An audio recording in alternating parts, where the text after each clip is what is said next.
नमस्कार। आज हम गोता लगा रहे हैं अपनी ही दुनिया की गहराइयों में।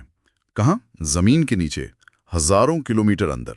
ये समझने के लिए कि हमारी पृथ्वी मतलब ये ग्रह आखिर बना कैसे है, और इसकी सतह पर ये जो पहाड़ दिखते हैं, ये बड़े बड़े महासागर, और हाँ, ये भूकंप क्यों आते हैं। ये सब बातें उनके लिए खास हैं जो प्रतियोगी परीक्षाओं की तैयारी कर रहे हैं, या बस जानना चाहते हैं कि हम जिस जमीन पर खड़े हैं उसके ठीक नीचे क्या चल रहा है। हमारे पास कुछ लेख और नोट्स हैं इस बारे में। कोशिश ये रहेगी कि हम पृथ्वी के जन्म की कहानी से शुरू करें, फिर इसकी अंदरूनी परतों की सैर करें, और फिर देखें कि ये सब सतह की चीजों से मतलब पहाड़ों और भूकंपों से कैसे जुड़ा है। तो एक पूरी यात्रा होगी सतह से लेकर पृथ्वी के एकदम धधकते दिल तक। तो तैयार हैं? चलिए शुरू करते हैं ये दिलचस्प सफर। सोचिए जरा, आज से करीब 4.5 अरब साल पहले की बात है। हमारा सौर मंडल बस धूल और गैस का एक घूमता हुआ घना सा बादल था, जिसे सौर नेब्युला कहते हैं। फिर आया गुरुत्वाकर्षण का जादू, मतलब खिंचाव। इस खिंचाव से बादल सिकुड़ने लगा और बीच में इतनी गर्मी और दबाव बना कि हमारा सूरज वो जल उठा। लेकिन सारी धूल और गैस सूरज में नहीं समाई, कुछ बच गया। जो बचा उसके कण आपस में टकराकर जुड़ने लगे, छोटे छोटे पिंड बने, प्लैनेटेसिमल्स कहते हैं उन्हें। फिर ये पिंड आपस में टकराए और बड़े होते गए, जुड़ते गए, और इसी टक्कर और जुड़ाव से बनी हमारी पृथ्वी। शुरुआत में तो ये बस आग का गोला थी, एकदम गरम पिघली हुई। अब जैसे कोई गरम चीज ठंडी होती है तो भारी चीजें नीचे बैठ जाती हैं ना, और हल्की वाली ऊपर आ जाती हैं। पृथ्वी के साथ भी बिल्कुल यही हुआ। लोहा और निकल जैसे जो भारी तत्व थे वो पिघली हुई पृथ्वी के केंद्र में जमा हो गए, बन गया कोर। और सिलिका जैसे हल्के पदार्थ ऊपर तैरकर ठंडे हुए और बन गई भारी परत यानी क्रस्ट। बीच में रह गया मैंटल। बिल्कुल, इस प्रक्रिया को वैज्ञानिक विभेदन या डिफरेंशिएशन कहते हैं। और कमाल की बात यह है कि इसी प्रक्रिया ने पृथ्वी की वो परतदार संरचना बनाई जो इसे इतना इतना अनोखा बनाती है। यही वो बुनियाद है जिसने आगे चलकर शायद जीवन पनपने लायक माहौल बनाने में भी भूमिका निभाई होगी। जैसे पृथ्वी का चुंबकीय क्षेत्र है ना, जो हमें खतरनाक सौर विकिरण से बचाता है, वो भी इसी कोर बनने की प्रक्रिया से ही जुड़ा है। ये सिर्फ पृथ्वी ही नहीं, मंगल या शुक्र जैसे दूसरे चट्टानी ग्रहों के बनने का भी एक तरह से यही तरीका है। अच्छा, तो पृथ्वी बन गई, परतें भी बन गई। अब इसके आकार की बात करते हैं। हम बचपन से सुनते आए हैं कि पृथ्वी गोल है, संतरे जैसी, पर क्या ये सचमुच एकदम परफेक्ट गोल है? नहीं, पूरी तरह गोल नहीं है, क्योंकि पृथ्वी अपनी धुरी पर घूमती है ना, तो ये बीच में यानी भूमध्य रेखा पर थोड़ी सी बाहर को उभरी हुई है, और ध्रुवों पर थोड़ी चपटी। जैसे अगर आप एक गीली मिट्टी की गेंद को तेजी से घुमाएं तो वो बीच से थोड़ी फैल जाएगी ना, वैसा ही कुछ। वैज्ञानिक इसे ऑब्लेट स्फेरॉइड कहते हैं। आसान भाषा में कहें तो थोड़ी पिचकी हुई गेंद। और ये सिर्फ एक मजेदार फैक्ट नहीं है, इसका असर पड़ता है। कहाँ? अरे भाई, गुरुत्वाकर्षण पर। भूमध्य रेखा पर आप ध्रुवों के मुकाबले थोड़े हल्के महसूस करेंगे। सैटेलाइट्स को अपनी कक्षा में कैसे घूमना है, ये भी पृथ्वी के इसी आकार पर निर्भर करता है। और हाँ, जमीन का नक्शा बनाने वाले और सर्वे करने वालों के लिए तो ये जानना बहुत ही जरूरी है। हाँ, ये थोड़ी पिचकी हुई गेंद वाला आकार व्यवहारिक रूप से बहुत मायने रखता है। जैसे आपने रॉकेट लॉन्च के बारे में सुना होगा, तो भूमध्य रेखा के पास से करना थोड़ा फायदेमंद होता है, क्योंकि वहां पृथ्वी का घुमाव ज्यादा तेज होता है और गुरुत्वाकर्षण थोड़ा सा कम। ये छोटी छोटी बातें मिलकर बड़ा असर डालती हैं। चलिए अब पृथ्वी को अंदर से देखते हैं। मान लीजिए हमने पृथ्वी को एक बड़े सेब की तरह काट दिया, तो हमें मुख्य तौर पर 3 हिस्से दिखेंगे। सबसे बाहर का छिलका यानी क्रस्ट, बीच का गूदा यानी मेंटल, और सबसे अंदर का बीज यानी कोर। क्रस्ट जिस पर हम रहते हैं वो पृथ्वी के मुकाबले बहुत ही पतली परत है, जैसे सेब का छिलका होता है ना, बस वैसा ही। लेकिन इसकी मोटाई हर जगह एक जैसी नहीं। महाद्वीपों के नीचे ये ज्यादा मोटी होती है, करीब 30 से 70 किलोमीटर, और ये ग्रेनाइट जैसी चट्टानों से बनी है। इनमें सिलिका और एल्यूमिनियम ज्यादा होता है, इसलिए इसे सियाल भी कह देते हैं शॉर्ट में। वहीं महासागरों के नीचे ये पतली होती है, सिर्फ 5-10 किलोमीटर, और ये बेसाल्ट जैसी चट्टानों से बनी है, जिनमें सिलिका और मैग्नीशियम ज्यादा होता है, यानी सीमा। इस क्रस्ट के नीचे है मेंटल। ये पृथ्वी का असली इंजन रूम है। करीब 2900 किलोमीटर मोटी ये परत ज्यादातर ठोस चट्टानों की है, लेकिन बहुत ज्यादा तापमान और दबाव की वजह से इसका ऊपरी हिस्सा, जिसे एस्थेनोस्फेयर कहते हैं, वो थोड़ा प्लास्टिक जैसा है, गाढ़े शहद या टार जैसा समझ लीजिए। ये समझना बहुत जरूरी है, क्योंकि इसी नरम परत के ऊपर हमारी सख्त क्रस्ट की प्लेटें तैर रही हैं। और फिर सबसे अंदर पृथ्वी के दिल में है कोर। इसके भी दो हिस्से हैं, बाहरी कोर, आउटर कोर। पिघले हुए लोहे और निकल का एक समंदर है, करीब 2400 किलोमीटर मोटा। और इसके अंदर है ठोस आंतरिक कोर, इनर कोर। ये भयानक दबाव की वजह से ठोस है। हालांकि तापमान वहां 5000 डिग्री सेल्सियस से भी ज्यादा हो सकता है। सोचिए, सूरज की सतह से भी ज्यादा गर्म। हाँ, ये एस्थेनोस्फेयर की बात बहुत अहम है। होस्ट ने सही कहा, यही वो फिसलने वाली परत है जिसके कारण पृथ्वी की सतह इतनी गतिशील है, इतनी बदलती रहती है। अगर मैंटल पूरी तरह पत्थर जैसा सख्त होता तो प्लेटें हिल ही नहीं पाती, पर ये अर्ध पिघली प्लास्टिक जैसी परत प्लेटों को धीरे धीरे खिसकने देती है, जिसे महाद्वीप चलते हैं, पहाड़ बनते हैं, भूकंप आते हैं। ये सब इसी परत की वजह से मुमकिन है। और वो बाहरी कोर का पिघला हुआ लोहा, उसके घूमने से ही तो पृथ्वी का चुंबकीय क्षेत्र बनता है, वो अदृश्य कवच जो हमें बचाता है। ठीक है, तो ये परतें तो हैं, क्रस्ट, मैंटल कोर, बाहरी कोर पिघला हुआ, आंतरिक ठोस। लेकिन सवाल ये है कि ये सब हमें पता कैसे चला? क्या ये सिर्फ कागज पर बनी तस्वीरें हैं? आखिर आज तक इंसान जमीन में सबसे गहरा गड्ढा सिर्फ 12 किलोमीटर के आसपास ही खोद पाया है, रूस में कोला सुपर डीप बोरहोल। तो फिर हजारों किलोमीटर नीचे का हाल कैसे पता? कमाल की बात है, इसका जवाब हमें मिलता है भूकंपों से। सोचिए, भूकंप पृथ्वी के अपने अंदरूनी एक्सरे या अल्ट्रासाउंड की तरह है। जब भूकंप आता है तो उससे ऊर्जा तरंगों के रूप में निकलती है, सिस्मिक तरंगे कहते हैं इनको। और ये तरंगे पूरी पृथ्वी से होकर गुजरती हैं। दो तरह की मुख्य तरंगे होती हैं, पी तरंगे और एस तरंगे। पी तरंगे यानी प्राइमरी वेव्स तेज चलती हैं और ये किसी भी चीज से गुजर सकती हैं, ठोस, तरल, गैस, सब में से। लेकिन एस तरंगे, सेकेंडरी वेव्स, थोड़ी धीमी होती हैं और उनकी खासियत है कि वो सिर्फ ठोस चीजों से ही गुजर सकती हैं, तरल या गैस से नहीं। यही छुपा था राज।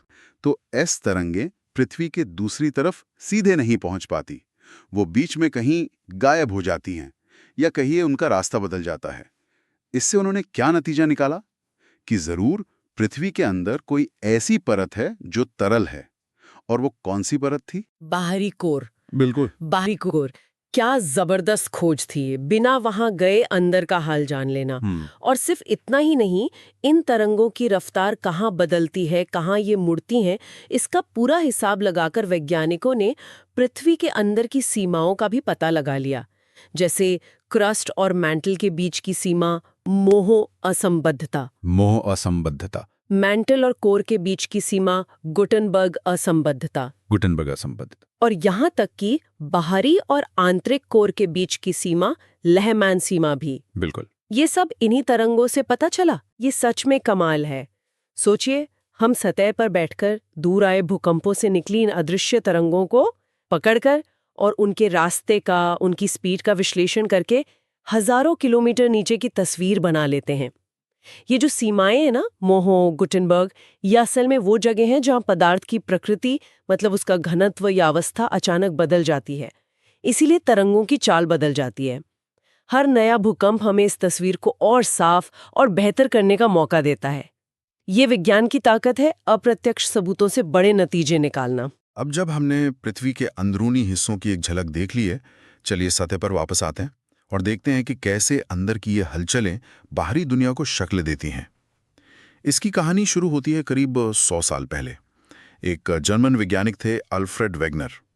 वेगनर वैसे तो मौसम विज्ञानी थे, पर उनकी नज़र दुनिया के नक्शे पर पड़ी। उन्होंने देखा कि दक्षिण अमेरिका का पूर्वी तट और अफ्रीका का पश्चिमी तट, अरे ये तो ऐसे लगते हैं जैसे किसी पहेली जिक्सॉ पजल के दो टुकड़े हों जिन्हें जोड़ दिया जाए तो एकदम फिट हो जाए। ये देखकर उनके दिमाग में एक क्रांतिकारी विचार आया। क्या ऐसा हो सकता है कि ये महाद्वीप कभी जुड़े हुए थे और बाद में अलग होकर बह गए? 1912 में उन्होंने अपना सिद्धांत पेश किया, महाद्वीपीय विस्थापन, कॉन्टिनेंटल ड्रिफ्ट। उन्होंने कहा कि करोड़ों साल पहले सारे महाद्वीप एक विशाल अकेले जमीन के टुकड़े के रूप में जुड़े थे। उसे उन्होंने नाम दिया पैंजिया। और ये पैंजिया एक ही विशाल महासागर पेंथेलासा से घिरा था। फिर किसी वजह से पैंजिया टूटा और उसके टुकड़े धीरे धीरे खिसक कर आज की जगहों पर पहुंच गए। वेगनर ने सिर्फ ये नहीं कहा कि देखो ये फिट होते हैं, उन्होंने और भी सबूत दिए। जैसे अफ्रीका और दक्षिण अमेरिका में एक जैसे प्राचीन पौधों और जानवरों के जीवाश्म फॉसिल्स मिले, जो भला अटलांटिक महासागर कैसे पार करते। अलग अलग महाद्वीपों पर पहाड़ों की श्रृंखलाएं और चट्टानों की परतें भी मेल खाती थीं। यहां तक कि भारत, ऑस्ट्रेलिया, अफ्रीका में प्राचीन हिमनदों, ग्लेशियर्स के निशान मिले, जबकि ये जगहें आज गर्म हैं। लेकिन एक बहुत बड़ा सवाल था जिसका जवाब वेगनर के पास नहीं था। ये महाद्वीप खिसके कैसे? कौन सी ताकत थी जो इतने बड़े बड़े जमीन के टुकड़ों को हजारों किलोमीटर तक धकेल सकती थी? क्योंकि वो ये कैसे नहीं समझा पाए, ज्यादातर वैज्ञानिकों ने उनके विचार को कई दशकों तक नहीं माना, खारिज कर दिया। बेचारे वेगनर। हाँ, ये विज्ञान के काम करने के तरीके का एक क्लासिक उदाहरण है। वेगनर का अवलोकन, ऑब्जर्वेशन कमाल का था, इसमें कोई शक नहीं। उनके सबूत भी दमदार थे, लेकिन बिना किसी मान्य क्रिया विधि के, बिना ये बताए कि कैसे हुआ, उनका सिद्धांत अधूरा माना गया। ये दिखाता है कि विज्ञान में सिर्फ ये बताना काफी नहीं कि क्या हो रहा है, ये भी समझाना पड़ता है कि कैसे और क्यों हो रहा है। लेकिन वेगनर का काम बेकार नहीं गया। उन्होंने वो चिंगारी जलाई जिसने आगे चलकर भूविज्ञान की सबसे बड़ी क्रांति को जन्म दिया। बिल्कुल। और वो क्रांति आई वैगनर के लगभग 50 साल बाद, 1960 के दशक में, जब समुद्र तल का अध्ययन करने की नई तकनीकें आईं, समुद्री चट्टानों के चुंबकीय गुणों को मापा गया। तब एक ज्यादा मुकम्मल, ज्यादा शक्तिशाली सिद्धांत सामने आया, प्लेट टेक्टोनिक्स। Plate tectonics. ये सिद्धांत क्या कहता है? ये कहता है कि पृथ्वी की सबसे ऊपरी सख्त परत, जिसे स्थलमंडल कहते हैं, जिसमें क्रस्ट और मेंटल का ऊपरी ठोस हिस्सा शामिल है, वो एक साबुत खोल में ही है, बल्कि ये कई बड़े और छोटे टुकड़ों में टूटी हुई है। इन्हीं टुकड़ों को कहते हैं टेक्टोनिक प्लेटें। और ये प्लेटें स्थिर नहीं हैं। ये उस नरम प्लास्टिक जैसी एस्थेनोस्फीयर परत के ऊपर बहुत धीमी रफ्तार से, मतलब कुछ सेंटीमीटर प्रति वर्ष की दर से तैर रही हैं या खिसक रही हैं। सोचिए, जैसे बर्फ की बड़ी बड़ी सिल्लियां पानी पर तैरती हैं, वैसा कुछ। दुनिया में 7 बड़ी प्लेटें मानी जाती हैं: प्रशांत, यूरेशियन, अफ्रीकी, इंडो ऑस्ट्रेलियाई, उत्तर अमेरिकी, दक्षिण अमेरिकी और अंटार्कटिक प्लेट। और इनके अलावा कई छोटी छोटी प्लेटें भी हैं। और मज़ा तब आता है जब ये प्लेटें आपस में टकराती हैं या एक दूसरे से दूर जाती हैं या अगल बगल रगड़ खाती हैं। इन्हीं हरकतों से पृथ्वी के बड़े बड़े नक्शे बनते और बिगड़ते हैं। जब 2 प्लेटें एक दूसरे से दूर जाती हैं, अब सारी सीमा, डाइवर्जेंट बाउंड्री, जैसे अटलांटिक महासागर के बीच में, तो नीचे से पिघला हुआ मैग्मा ऊपर आता है, ठंडा होकर नई जमीन क्रस्ट बनाता है, समुद्र तल फैलता है। हाँ, मिड अटलांटिक रीजस का सबसे अच्छा उदाहरण है। और जब 2 प्लेटें टकराती हैं, अभी सारी सीमा, कन्वर्जेंट बाउंड्री, तो कई चीजें हो सकती हैं। अगर एक समुद्री प्लेट महाद्वीपीय प्लेट से टकराए तो भारी समुद्री प्लेट नीचे धंस जाती है, सबडक्शन। इससे गहरी समुद्री खाइयां और ज्वालामुखी बनते हैं। या फिर अगर दोनों महाद्वीपीय प्लेटें हों, जैसे भारतीय प्लेट और यूरेशियन प्लेट, तो वो टकराकर मोड़ जाती हैं और विशाल पहाड़ खड़े कर देती हैं, जैसे हमारा हिमालय। हाँ, हिमालय। और जब 2 प्लेटें एक दूसरे के अगल बगल खिसकती हैं, रूपांतरित सीमा, ट्रांसफॉर्म बाउंड्री, जैसे कैलिफोर्निया का सैन एंड्रियास फॉल्ट, तो वहां जबरदस्त तनाव पैदा होता है। और जब वो तनाव अचानक रिलीज होता है तो बड़े भूकंप आते हैं। हाँ, बड़े भूकंप। यही है वो कैसे जिसका जवाब वैगनर नहीं दे पाए थे। प्लेट टेक्टोनिक्स ने न सिर्फ महाद्वीपीय विस्थापन को समझाया, बल्कि इसने भूकंप क्यों आते हैं, ज्वालामुखी कहाँ फटते हैं, पहाड़ कैसे बनते हैं, समुद्र तल क्यों फैलता है, इन सब को एक ही सिद्धांत के तहत जोड़ दिया। ये भूविज्ञान का एकीकृत सिद्धांत, यूनिफाइंग थ्योरी बन गया। इसने पृथ्वी को देखने का हमारा नजरिया ही बदल दिया। हाँ, एक बार आप प्लेट टेक्टोनिक समझ ले तो पृथ्वी एक शांत स्थिर गोला नहीं लगती। ये तो एक जीती जागती, सांस लेती हुई दुनिया लगती है, जो लगातार बदल रही है, खुद को नया रूप दे रही है। सोचिए, जहां प्लेटें दूर हट रही हैं, वहां धरती फट रही है और अंदर से लावा निकलकर नई जमीन बना रहा है, जैसे आइसलैंड में होता है। जहां टकरा रही हैं, वहां पुरानी जमीन या तो नष्ट हो रही है, नीचे धंसकर, या फिर ऊपर उठकर दुनिया की छत बन रही है, जैसे हिमालय। और जहां अगल बगल रगड़ खा रही हैं, वहां धरती कांप उठती है। इसी वजह से दुनिया के कुछ इलाके भूकंप और ज्वालामुखी के लिए कुख्यात है, जैसे प्रशांत महासागर के चारों ओर का इलाका, Japan, Philippines, Indonesia, New Zealand, America का पश्चिमी तट, इसे प्रशांत अग्नि वलय या पैसिफिक रिंग ऑफ फायर कहते हैं। क्यों? क्योंकि यहाँ कई सारी प्लेटों की सीमाएं मिलती हैं और दुनिया के लगभग 75% सक्रिय ज्वालामुखी और 90% भूकंप इसी इलाके में आते हैं। ये अग्नि वलय इस बात का जीता जागता सबूत है कि पृथ्वी अंदर से कितनी सक्रिय है। ये सब प्रक्रियाएं, ज्वालामुखी, भूकंप, पहाड़ बनना, ये असल में पृथ्वी के अंदर की गर्मी को बाहर निकालने के तरीके हैं। पृथ्वी के कोर और मैंटल में जो गर्मी है वो संवहन धाराओं, कन्वेक्शन करंट्स के जरिए मैंटल में हलचल पैदा करती है और यही हलचल ऊपर की प्लेटों को धकेलती है। तो ये सब जुड़ा हुआ है, अंदर की गर्मी, मैंटल की हलचल, प्लेटों की गति और सतह पर दिखने वाले बदलाव।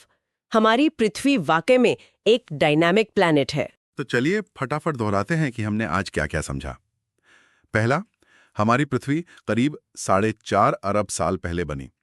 दूसरा, अंदर से ये परतों में बटी है, क्रस्ट, मैंटल, कोर।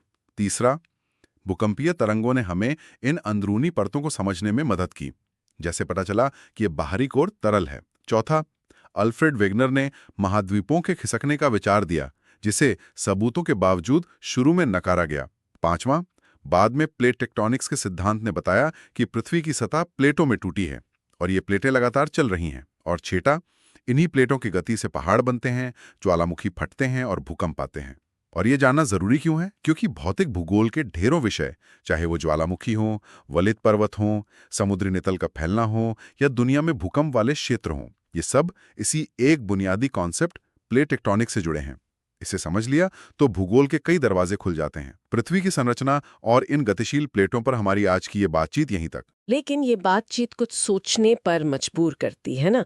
अगर ये प्लेटें आज भी चल रही हैं और वो चल रही हैं बेशक बहुत धीरे, तो आज से करोड़ों साल बाद हमारी दुनिया का नक्शा कैसा दिखेगा? क्या अटलांटिक महासागर और चौड़ा हो जाएगा?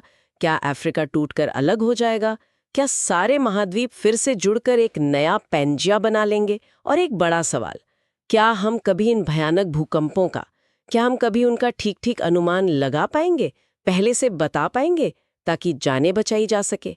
ये वो सवाल है जो वैज्ञानिकों को लगातार चुनौती देते हैं और पृथ्वी विज्ञान को हमेशा इतना रोमांचक बनाए रखते हैं। उम्मीद है कि आपको इस जानकारी में मजा आया होगा और कुछ नया सीखने को मिला होगा। जानने की ये प्यास बनी रहे। फिर मिलेंगे किसी और दिलचस्प विषय के साथ। धन्यवाद।